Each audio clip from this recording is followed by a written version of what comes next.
the term black tax is very new to us.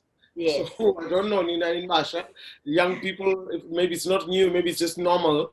But for us, it's a very new term, even to call it tax. When we grew up, those who had grown and started working, they supported us, they assisted us.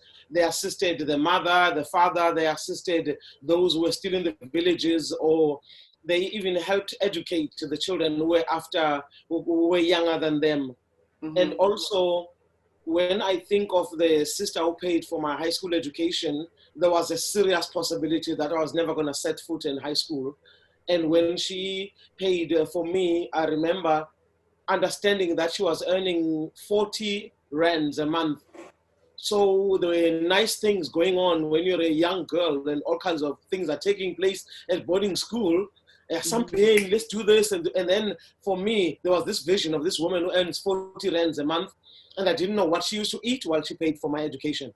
I honestly don't know what she used to eat. And so for me, that curbed me from doing all kinds of things maybe I would have gotten into. And that was maybe what we'd call black tax today. And then yes, go ahead, Ma. She took care of other people subsequently. And when I started working, I understood without anybody sitting me down and saying, now it's your turn. I understood that now I'm earning definitely better than she was earning. And I made sure that those who came after me, or the young, well, I'm the last child. That's why Mhlophe is my name. I'm the youngest one. But the nieces and the nephews, I made sure that they benefit from my earnings. And also when Mama was sick, who's paying for her at Baragwanath Hospital? The last born, IPMs in Jan. And so I continued like that. And I just think it was normal for us, and I think it continues to be normal. And with that being said, Ma, how do you feel about the notion of just even the language, black tax? You know, like how does that make you feel? Just because every time I speak to Ma and I'm like, you know, black tax, she's like, why is it taxing for you to take care of family? So I want to know from you, how does that make you feel that, you know, young people are now calling taking care of their families black tax? I would not use that term for myself, but that's my age. And the younger ones think of it as an obligation, and sometimes they see it as something that kind of infringes on their rights, on their monies, on what they could do with their money. You know, that sports car, you know, I could have it if I wasn't taking care of the people who are just like an albatross around my neck. I think it's a pity that we could even call it black tax, but if it works for them, they understand it better, so be it. I just think it is important you are blessed so you can bless others. To whom much is given, much is expected. Whether it's your biological family or not, when you've got a little bit more than you need, you should be able to assist another human being, whether it's a neighbor, whether it's another child at a school where your child is going. You can see that they need one pair of shoes. You shouldn't call that tax. But as I'm saying, we're speaking two different languages. So those who prefer to call it tax, they can go ahead and call it black tax. But for me, it is extremely important to know that when I'm blessed, I should bless others, period. Now taking it in the context of being an impact entrepreneur, you're starting this business, and you started this business, and obviously when you leave home to say you're going to Joburg to go work, you're then expected to, there comes some sort of expectation from family. Malusi, I'm gonna throw this at you as the finance person, right? How do you then manage your family's expectations, especially when you know, they see you on TV and they see, you know, you've gotten maybe a grant from somewhere. How do you now try and explain to family, as much as you've seen that I'm making this money, it's not mine, it has to go back into the business, and I'm not as successful as it might seem to you. So how do you manage those expectations from family? Exactly. And I think everyone, just to touch on what Mam Gcina said, everyone wants to give back to their family. I think most people feel that they want to enhance the lives of those who benefited their growth. And it's not what the difficult part comes in is where your earnings are less than your costs, and where you don't have the money to send back home, where you have to choose between paying rent or paying for your mom's healthcare, where you have to choose between paying for transport to work and paying for someone's education. So that's where it becomes a tax, and it becomes difficult to have that conversation. And the easiest way I've seen people have this conversation is to talk about the concept of a budget and to explain to people that there's finite income that comes in. There's only so much money that comes in every single month. I need to spend it on rent. I need to spend it on transport to work so I can go earn this income. I need to spend it on food. And before you know it, you've run out of cash. And Joburg gets more expensive every single year. The cost of living gets more expensive every single year, but so does the cost of living back home. And explaining the concept of a budget, explaining the concept of there's expenses, there's income that comes in. Sometimes these expenses are uncontrolled and I have no control over them. To your family is an easy way for them to understand that when they see you on TV, when they see that you've got all these grants, that they understand the language of money. And you need to explain it in a language that they understand by using examples that they understand, you know, from their past. I think could help. Okay, I hear you. Yes, ma. Go ahead. Absolutely, I agree with you. I think the conversation has to be had with certain people. You can't support everybody. If you got the nation, that is my extended family, you'd have to be a millionaire. If you look at the nation, we're talking about the nation. When we have a family reunion at my house, you think, it's the Mhlophe, man. It's the Mhlophe. But you have to decide who you can help and who you cannot. You can't help everybody.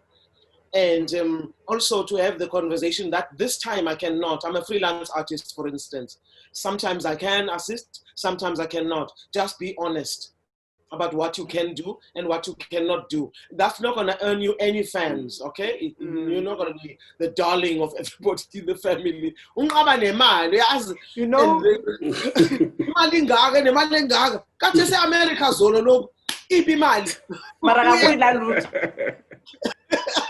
And so you got to be very, very honest and explain to people. And also, you don't owe everybody.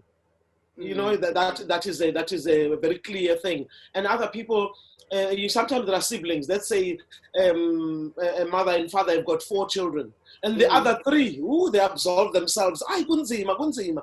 And they're always like, Kunzima. Things are so hectic. Things are difficult. There's this one person who must carry the load. Everyone. Because you're this kind-hearted person. You're the angel. And when are you just like giving, your arm is super long. And they ride on you, your other siblings. And so there are those things as well that we deal with in every family. And so, you know, my cousin, Sister Musa, used to call it, especially when it comes to phoning and staying in touch with one another and caring when another person is not feeling good. Sometimes caring for one another is not about money. It's just being there for another person when you wish to talk. Exactly. I just wish to talk to somebody. You know, without other people laughing at me. How? People are liking to judge, and there's jealousy in the family and all of those things. One morning I woke up and I phoned my cousin, and I was just frustrated about certain things. And she has a double bass like mine. And so I phoned my cousin and complaining. She listened, and she says, look, every family has got a fool, and you are the fool. You're the village, do your job. And I was so frustrated that she called me the village fool. Oh my gosh. I thought Sister Musa loves me. What's this now? But people have got different roles they play in different families. Without being the one who gives you lots and lots of money, sometimes it's that love. When young people come together in the family, when we have a big family gatherings, I focus on the young ones to have that sense of belonging. If there's nobody in the whole family who focuses on the young ones, how will they know where they belong? How will they know how special they are? And that doesn't take a cent. Amen. I wish I could bottle you up in tatting sekaya baglalel ututing.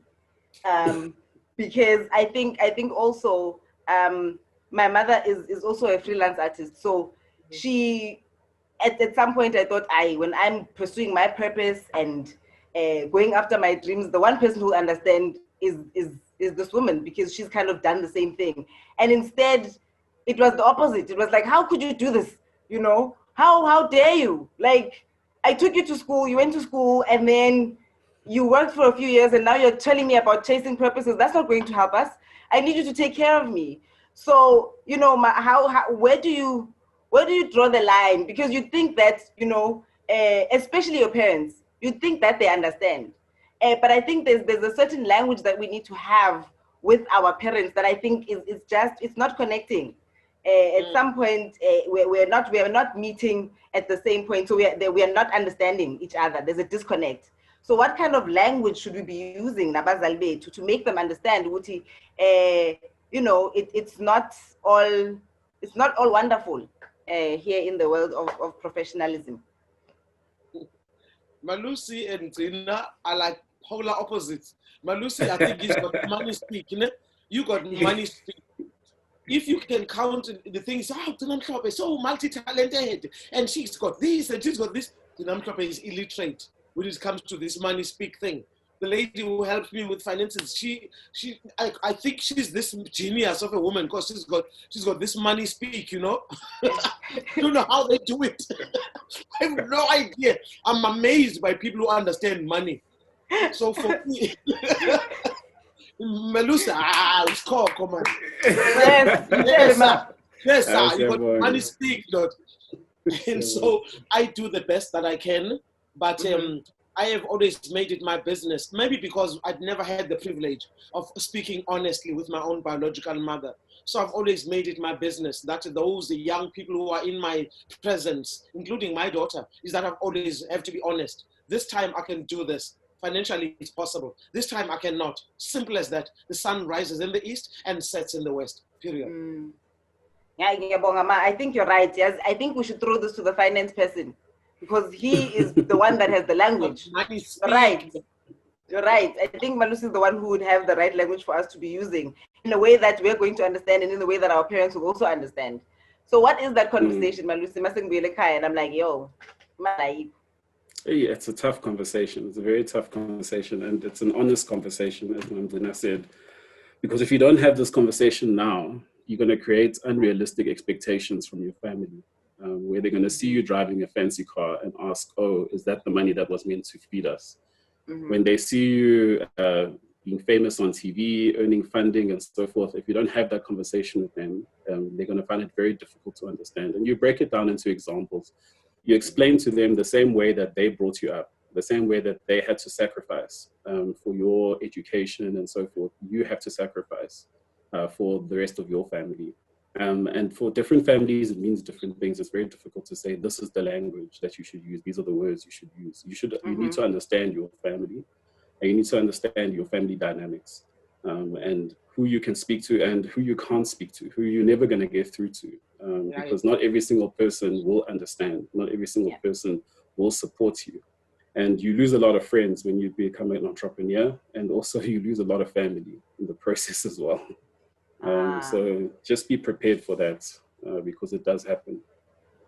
And also when you lose those friends or you lose family members and stuff like that, when you make peace with it, that this one is different, this one does not want to get me. They understand you, they just don't want to get you. You got to accept that. It's like people who call you when there are problems, will never call you and say, Malusi kunjani, uyapila, how nami ngiyapila. That's all. And then mage akhali phone kuyena. Okay. How much? How much? So there are those people, and we have got to understand. And most of this time, the people who are the ones who are requesting stuff again and again are the most ungiving people. And so you've got to understand that, and then you make up your mind. It's the people who love me, even if it's just 5 people in the whole world who love me, that's good enough for me. The rest of them, they just gonna have to live with it. This is it. And they will come back. And they'll come back when you make money. When you make money, don't worry, they will come back. When you have money. We don't want them. We don't want them when we have the money.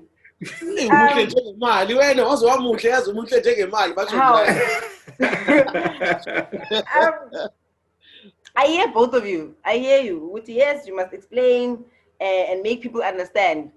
But you know, when you've been brought up in a certain home, or you've been brought up in a nice, cushy environment, you will have some sort of guilt. when you cannot be the one that's now providing for the family? How does one deal with the guilt that you have to sit with as somebody who's still trying to make it, but wants to take care of family? I Malusi, think you want for to go me, first? that's where mental health comes into place quite a lot. You need to be self-aware. You need to be aware of your emotions. You need to be honest with yourself about your emotions, because you will go through a lot of guilt. Not only sacrificing for your family, but sacrificing yourself for your business. Being an entrepreneur is probably the most difficult way to be Black, to be honest, in this country. Because for the first couple of years, you don't make money, you don't have money, you know, and you're fighting against people who have a very different starting point than you in the business world, and you need to compete with that. So it's about being aware of your mental health for me, and being honest with yourself about your mental health, and making sure that you don't let the guilt consume you. You don't let your emotions consume you as you become an entrepreneur. Gotcha. Yeah. There's a term in isiZulu called umshikashika. I don't know if there's a term in English that translates it correctly, umshikashika. And so I think people who are entrepreneurs who are trying to make it something work against all odds are pushing umshikashika. And you are pushing that umshikashika, and people think umshikashika has got money inserted into every crevice, into every fold. And ayikho imali kulama fold la. Ayikho noma ungaletha ama torch or ulethe some, I don't know what kind of light. Ayikho imali kulama fold lana. And uyazama, and you've got to just have this single-mindedness of focusing on where you wanted to go, no matter what.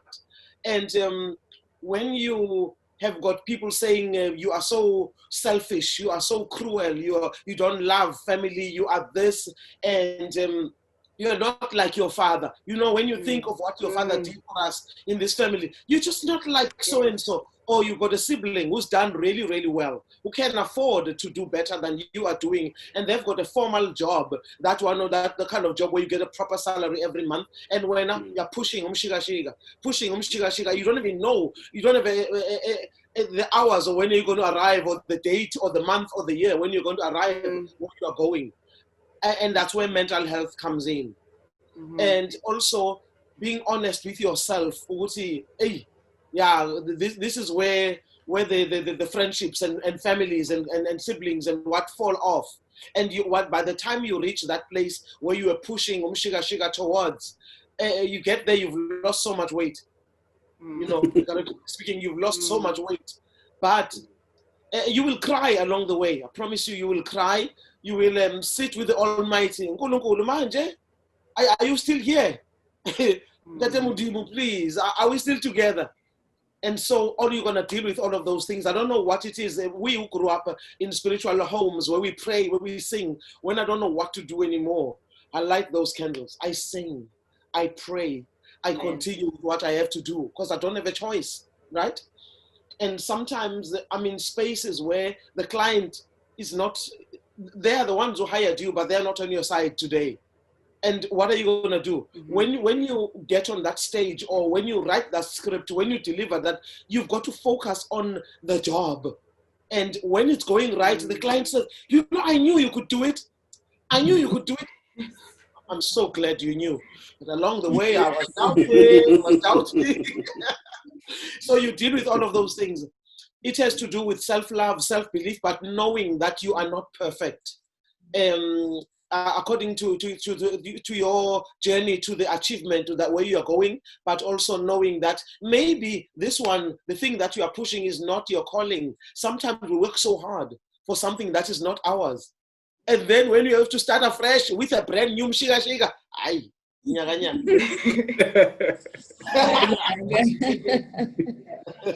And you must value your mistakes. You're going to make lots and lots of mistakes. Whether they're financial mistakes, whether they're relationship mistakes, whether they're business mistakes, you will make mistakes. But the important thing is you must learn from them. Nothing's as bad as seeing someone make the same mistake over and over again. And understanding that in entrepreneurship, your first 3 businesses will probably fail. Your first 3 ventures will probably not work out because that's the reality. And sometimes something works out for a little bit of time and then it stops working out. So you need to be prepared for failure, but also embrace the lessons from that failure, because you've never been broke as you've been broke when you're an entrepreneur. Yay. Yay. That's real. Look, broke. everyone's clapping. They can all relate. All of them can relate.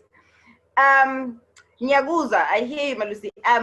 I'm wondering though, are there any tangible things that people can do to kind of plan ahead of time? Like, for example, like there are cultural obligations where you know what December when you go home.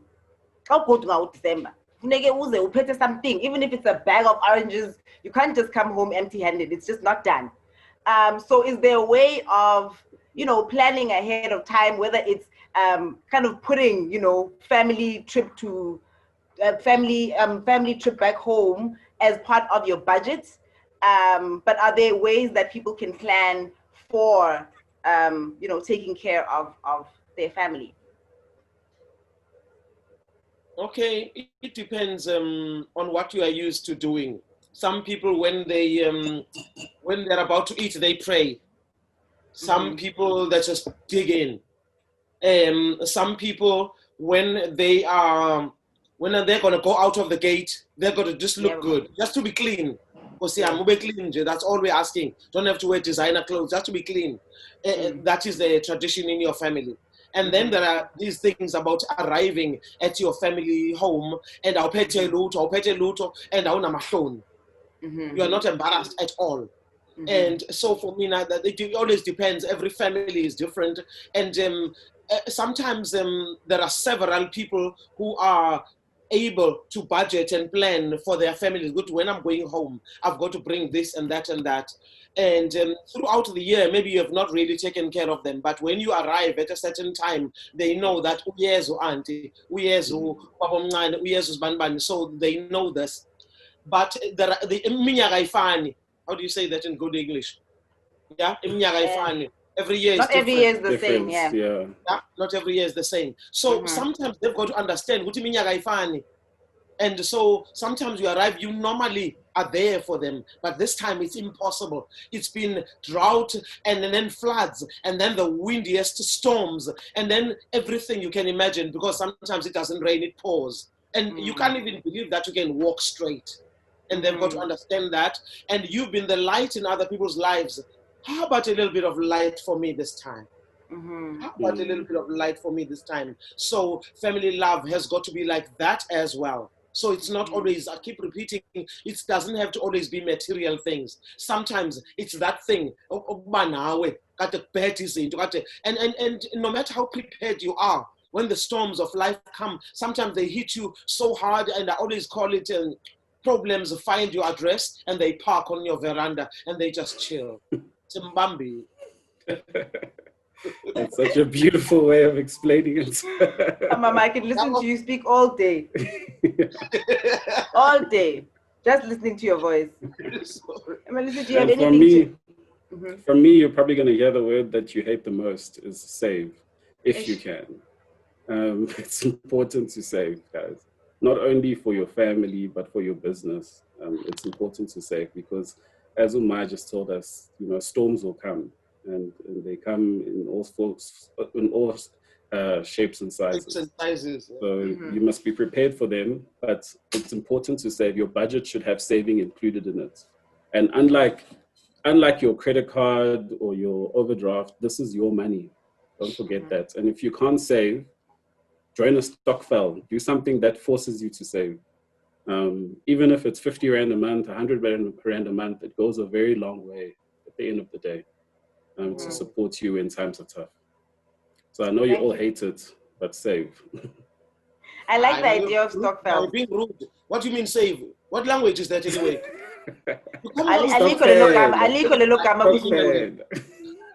Alik does not exist. Yeah, save.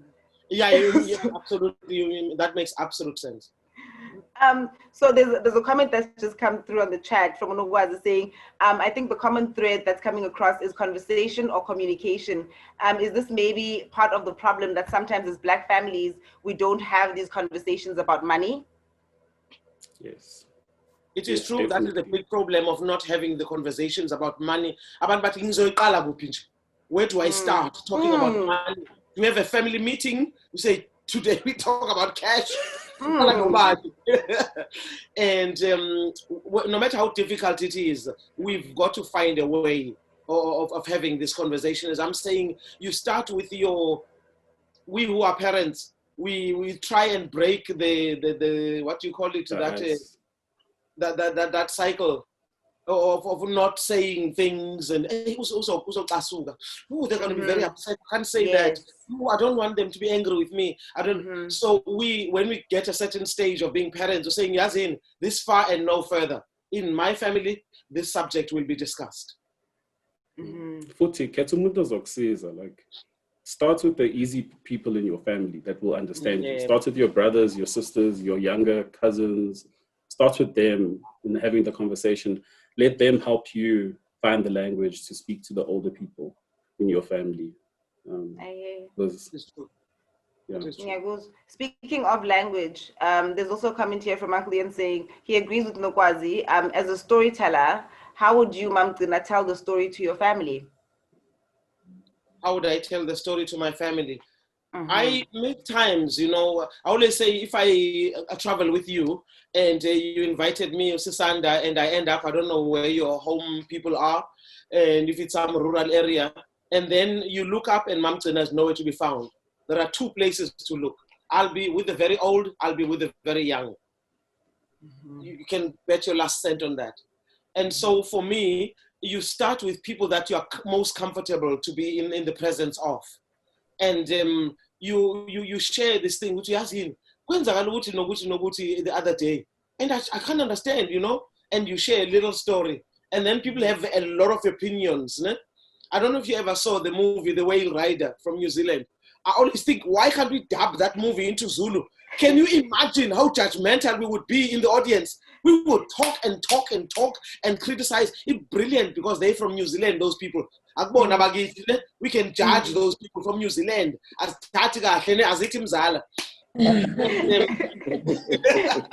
so if we bring in a little story about a subject like that, and you say, exactly, I'm glad you feel like this, I was thinking about here at home, how would you think that this story relates to our family? But slowly, it will come back. Telling this little story, shared an ulterior motive. Hi, Mama, I hear you. Very nice shortcut of having this conversation. And I think throughout this weekend, the common thread has been community. And knowing who your people are, and knowing who your tribe is, and knowing who to speak to. And with that being said, I'm going to open up the floor so that people can ask questions, because Nyazi, you guys have 20 million questions, and then you don't want people to go, and then so I'm going to open the floor to anybody who has any questions from either Malusi or Mam Gcina with regards to black tax, whether it's your experience, or just a question in general. Portia. Okay, Portia, jump right in. Hi everyone. My question is, how do you have a conversation with a sibling that uses the death of a parent to force you, to blackmail you into helping him and his family? And how do you start that conversation about money when you tried it a million times, but that guilt has become so much that when you say I don't have, it kills you. I mean, and at the same time in your head, you have this notion that if I don't help my brother at some time with the little that I have, my mom's soul is not at peace. So it's like, that that's not true. I think it depends on how you know your sibling. Some siblings are like that all the time. They play the guilt thing. And so if you do have a way of helping them, you can help them once, twice. After a while, the fountain is kind of running dry. I wish I knew how to dig it deeper, but I don't know how to. And it also starts showing more what type of person they are, what whether the mother sides with them or sides with you, that's another story. But at a certain point, they will know that this particular fountain has run dry. They will try someone else. Malusi, do you have anything to add to that? No, I don't. Okay. Sviwe, what is your question? I lost my parents just before I started making money in my journey. Sorry, Sva, sorry to cut you, but I'm going to ask you to come a bit closer so you can be a bit clearer. We had does not that's the idea. So what happened is like I lost my parents just before I made money, and I started kind of making my community, my family. Like guys I played soccer with, my neighbors, you know, the teacher, and I started, my business started working up nicely. And what happened was the whole community, and I work in the same where I grew up. I work there, I make money there. And I need my community for me to be able to make money. You know, I bring people from different parts of the world, tourists, and I need my community to be welcoming to my visitors. The black tax that I've experienced is that teacher who helped me at school.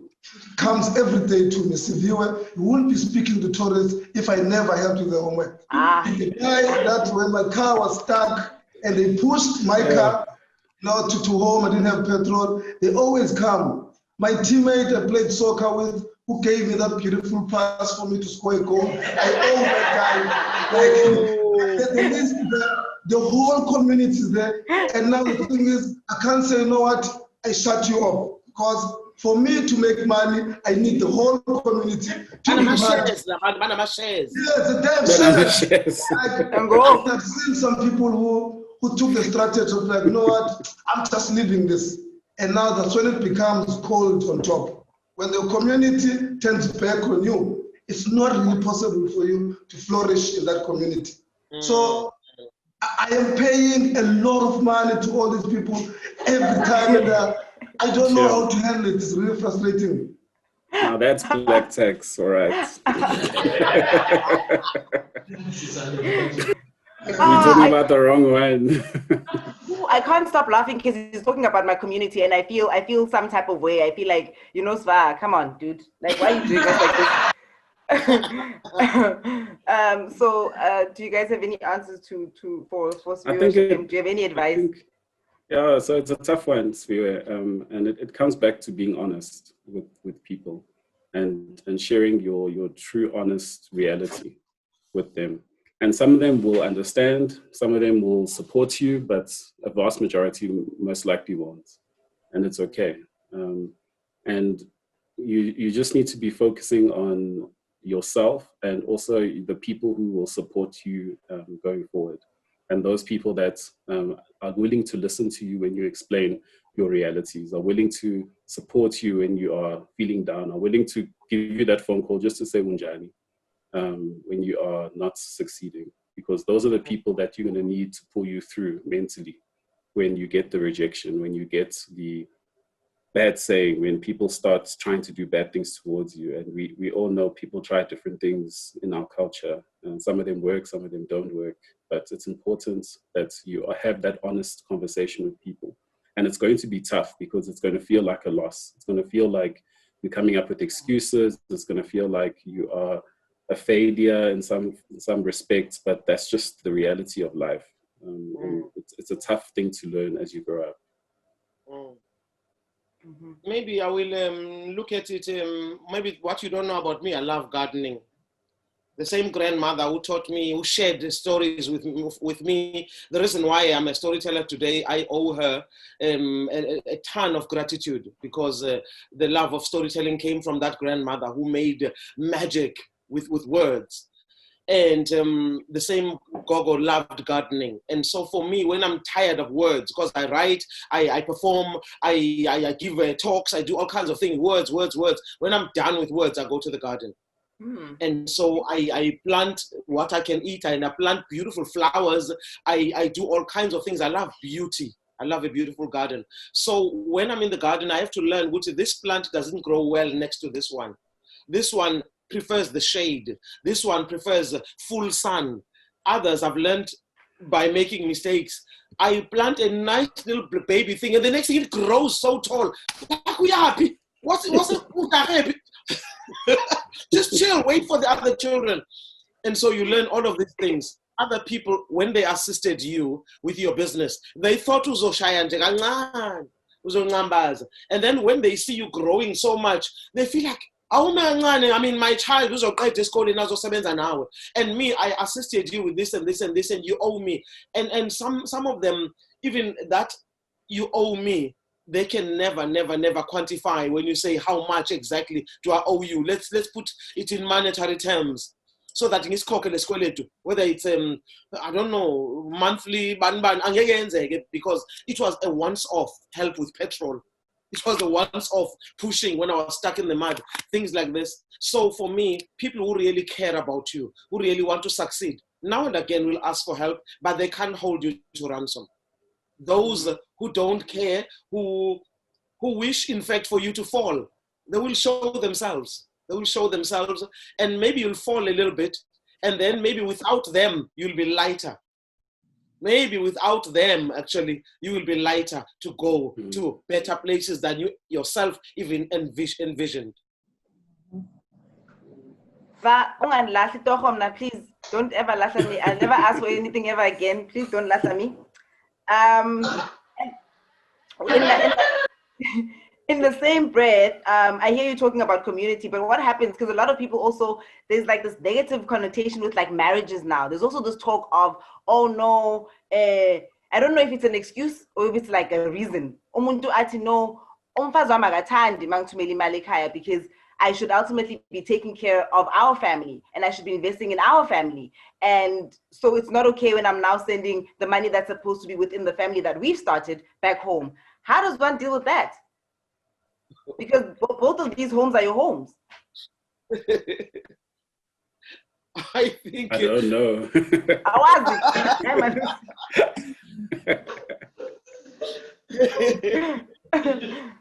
Sometimes this conversation arises, sometimes it doesn't, because maybe this person wasn't taking care of the family ever, even before they got married.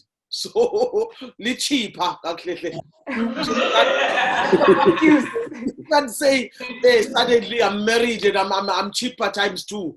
You're a cheaper, cheaper for life. Always a cheaper. Yes, I'm cheaper for life. But there are certain people who have been really helping their family. But it's so hard to have that cut-off date to say, as in, I've got this situation now. Again, that's not going to end well. People are going to be upset. They're going to hate your wife. They're going to say, sometimes it's not even the parents, it's the siblings. And they will have all kinds of things to say. It depends on how tight you are together with your spouse, man or woman. How you want to say, listen, we are facing this thing. Let's face it together. So it depends on how you're doing it. And in fact, in times we're living in now, not everybody is into this joint account. Sure. So without money speak, I joint account. My money is my money, ma. But other people like it. People like the joint account. So they will deal with that joint account again. So it's never difficult. It's a minefield. It's a minefield. With spouses, who's married, who's got a poorer family, and the other. Because sometimes one spouse's family is really in need. The other family is okay. Yeah, but it always depends. You're never on the same level in terms of finances and how well you are doing or not doing economically. Ngiyabonga Mawe. So I've got a question from Unondumisa saying, hello everyone, my question is, how does one get their family to understand the entrepreneurship career choice when they insist that you get a job so that you can benefit the family financially now, when one is still at the startup stage? No, that's a tough one. Just every year, honestly. To do what, man? I'm saying same procedures every year. Just be honest. So it's happy man. Ayiko. No, and also try make them understand in very simple language. So explain to them like and explain that you need to buy the ingredients, you need to have the electricity, you need to have the oven, you have to have all these things to make the makwinya that you're going to sell. And in order for you to be successful, you need to spend money before you can make that money, which means at the moment you don't have the money to give them. You don't have the money. But when the makwinyas sell, you're going to then have the money that you can bring back. When the makwinyas selling.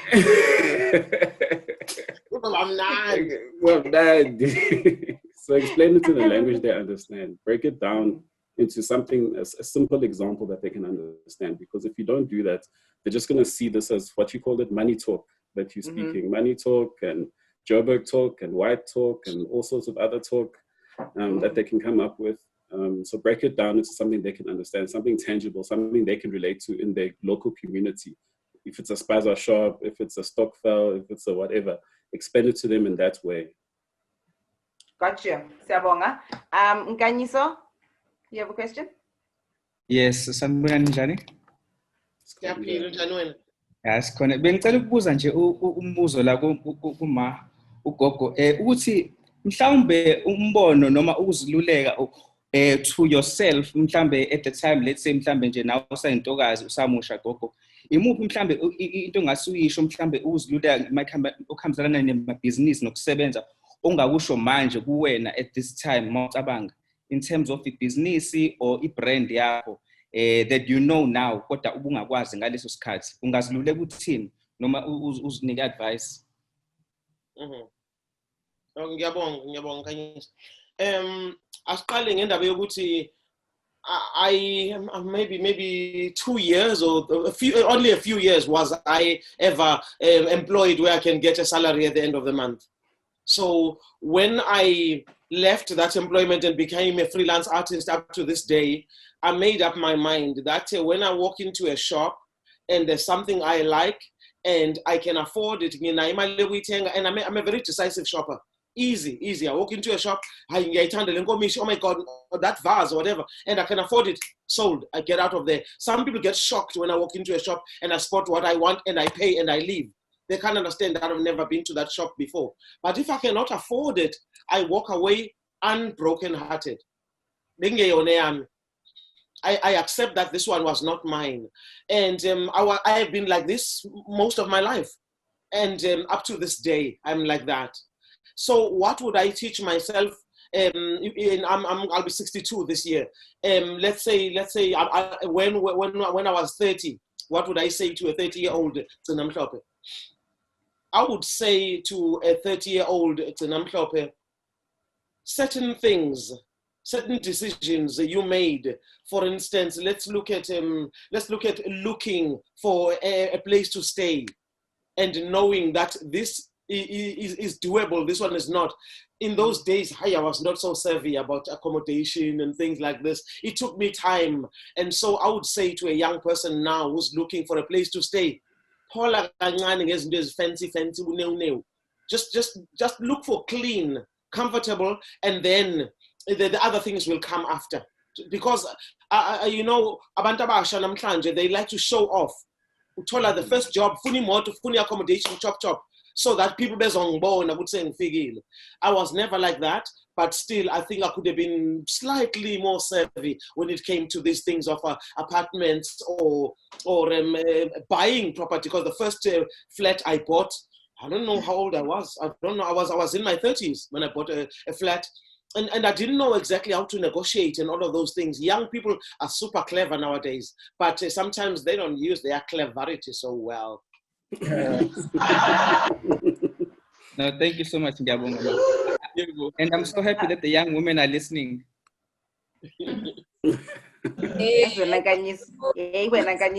They'll come for you, eh? They will come for you. Do you see what you've done now? People are muting themselves because of the things that you're saying. Nkanyiso, it's Women's Day, ne? Please. Yes, and what I can almost see the tear in the men's eyes. He was just. You should be scared. So I've got a question from Unozipo. Audio is not working, so I'll just read it out. She says, how do you offer financial advice to my casual staff members without coming across as too controlling? I often find it uncomfortable watching part-time workers misusing money, knowing that I don't have another gig coming, so I know they won't be earning in a long while. So how does she then advise some of the people that she works with that don't make much, Uti, don't send all the money back home? Yeah, that's a tough one. That's a very tough one. I see it every day. Even now, when I look at people I employ, you watch them buying fancy phones, buying fancy cars, buying all sorts of things that they can't afford. What we do is at the beginning, when we employ them, we talk about money. And that's important for us because we work with money. So it's important that people understand money. But it's so critical that you explain what type of money they're earning, how are they budgeting, are they thinking about saving, and so forth, just to put the idea in their minds. But there'll always be those people who will spend anyway. You'll never be able to control all of them. You'll never be able to impart that advice to all of them. Some of them will just spend anyway. There's nothing you can do about that. But if you just start the conversation about budgeting, guys, and I'll keep repeating this over and over again, the concept of a budget, the concept of sitting down and writing the numbers on a piece of paper and realizing that you want to spend more than you earn is a big wake-up call to understanding what you can afford and what you can't afford. So that when you go to the shop, as Mam Gcina said, you don't buy what you can't afford because you know the state of your finances. And if you don't know the state of your finances, you're not in control. Thank you, Malusi. And also, there are certain things that are very, very important, like your health. We actually, sometimes you want to buy things that are the veneer of how people are going to see you. Mm-hmm. And sometimes there are things that have to do with going to the dentist. That costs money, and you need to take care of your teeth.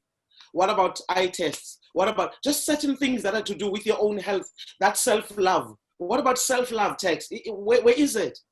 So, self-love tax. Self-love tax. If we can instill that culture of self-love tax, we're in business, man. We're gonna love each other so much. Because when I'm in good health, when I'm feeling good, when I buy a proper supportive mattress, when I know that the shoes that I wear, I assume they sit together, they have a conference. How can we hurt women without beating them up, without swearing at them, without them? Let's design painful shoes for them and then make them pay for them. Yeah. So sometimes when you say people are spending willy-nilly, they buy painful shoes. And it costs so much money.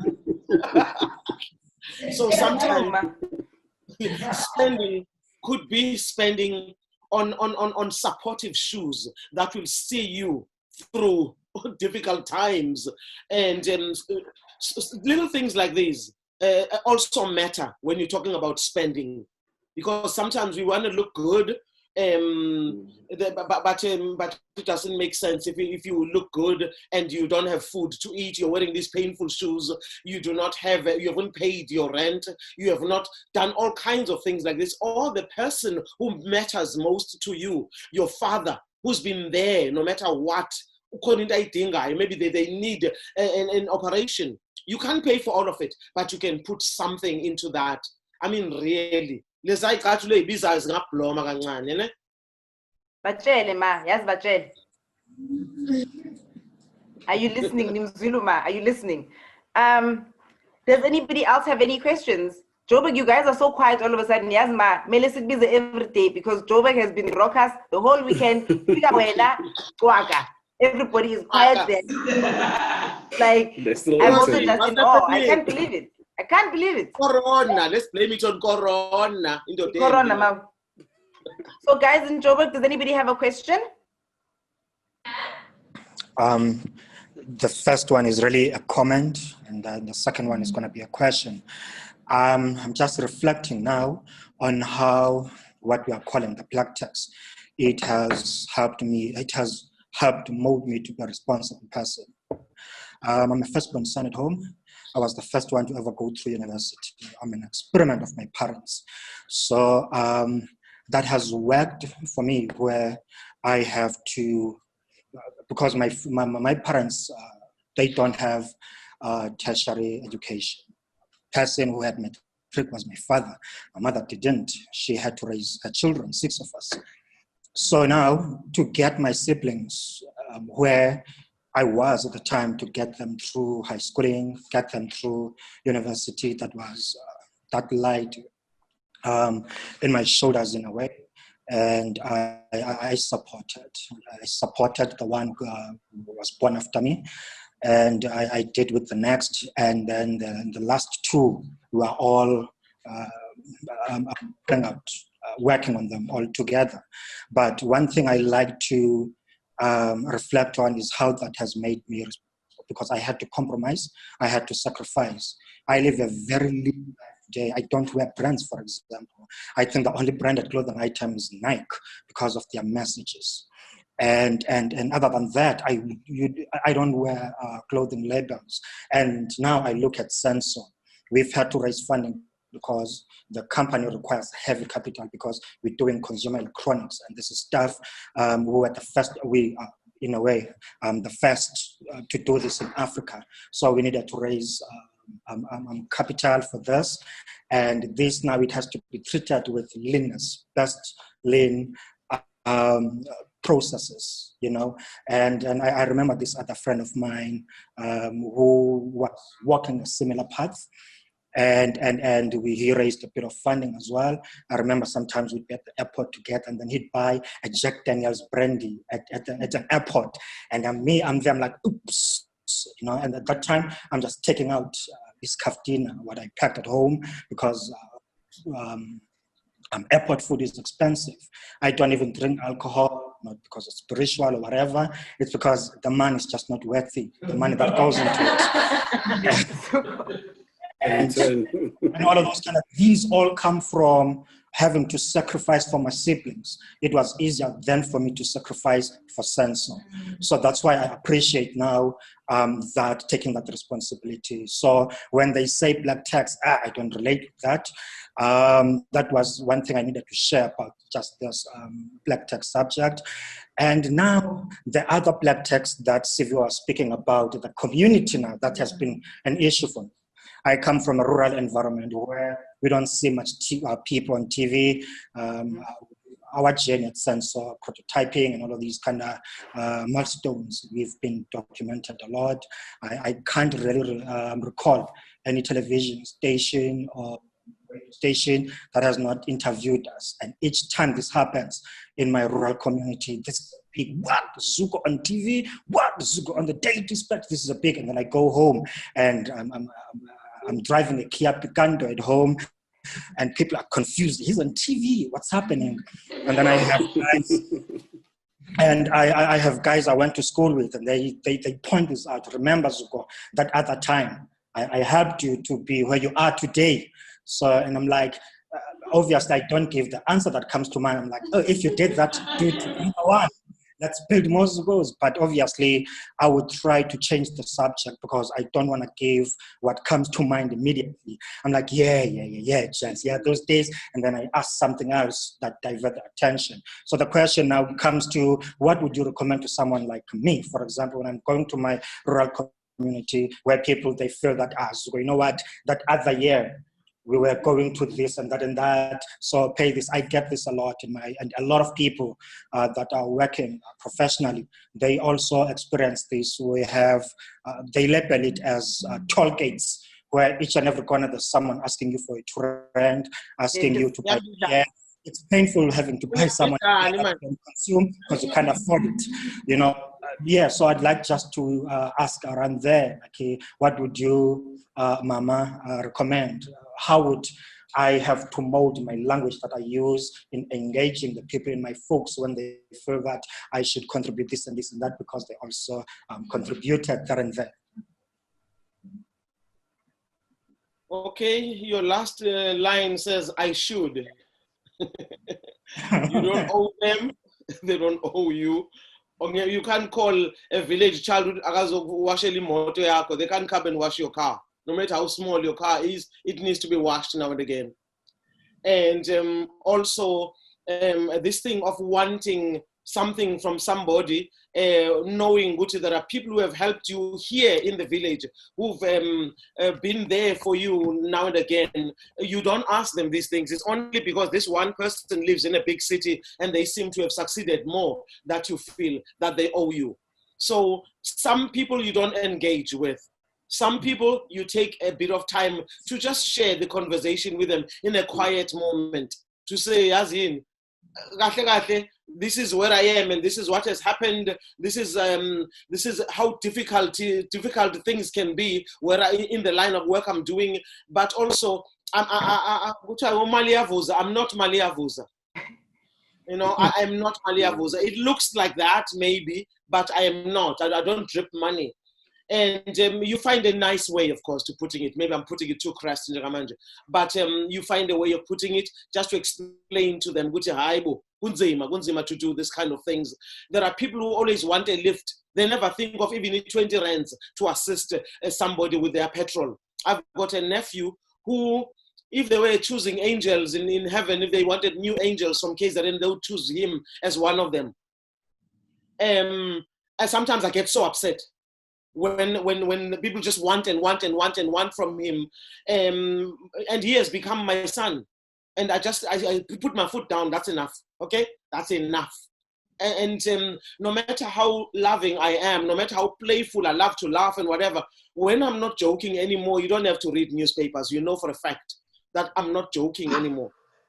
Okay, and so I think you are dealing with something that is an issue all over, sometimes all over the world, by the way. It's not only in South Africa or in the African continent. There are people in certain communities who just like to be owed, continuously owed. But it boils down to communication, to finding a language to speak to different people according to how you know them.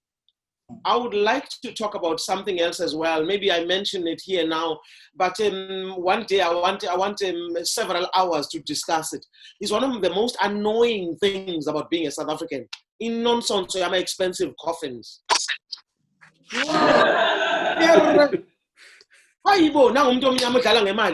People don't have money. They are buying these super expensive coffins, and then the funerals. And so that is another subject we have to discuss on another day, because sometimes they demand money from you because so and so has died, because so and so. What will people say? And that what will people say starts feeding into what you are calling black tax, starts feeding into that, because there are people who are demanded to assist because people are watching. And that's what you do, put that in money speak. Eventually, things are going to change now after the lockdown. Because we're doing things differently now. You know, we are now being forced to have smaller funerals, and I think people are actually seeing the benefits of not having these lavish funerals anymore, and just see. Do you think that things are going to change, or we're going to go back I hope to? Corona has come to teach us. I hope Corona is here as a teacher as well. He's ugly and all, but maybe if we learn from him, we could really learn to have smaller funerals and less time. But less time. So tell Mam Gcina, audience, I show a few words. I got to know to Mam Gcina family, and she must say a few words. You understand? So can we have less speeches? Can we honor this person who is our dearly departed, and be done with it? And I'm meaning a budget.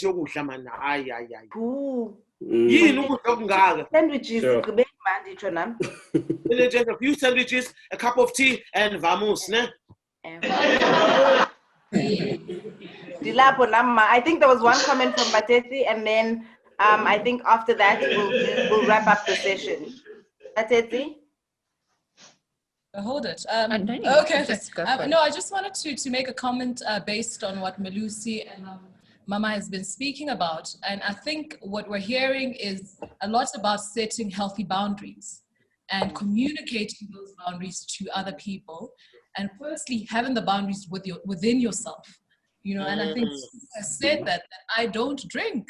You know, I don't drink Jack Daniels because it's expensive, and that's a boundary I've set for myself, and I'm walking the talk.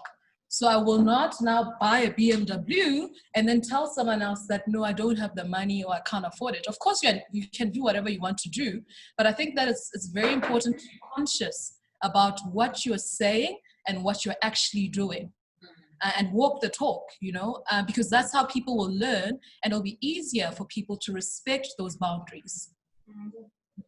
No, thank you for that. And something I just want to add before we wrap up is have the same conversation with your investors. It's important that you are honest with the people who are funding you, that you help them understand that there are costs that you have that you cannot avoid, that are important for you in executing the strategy that they're buying into. And most investors understand there is a people cost to investing. So it's not going to be a surprise to them when you talk to them about the cost that you need in order to execute against the strategy that they are buying into. So don't forget to have the same conversation with the people who are funding you, with your investors, with your shareholders. It's not just with your family.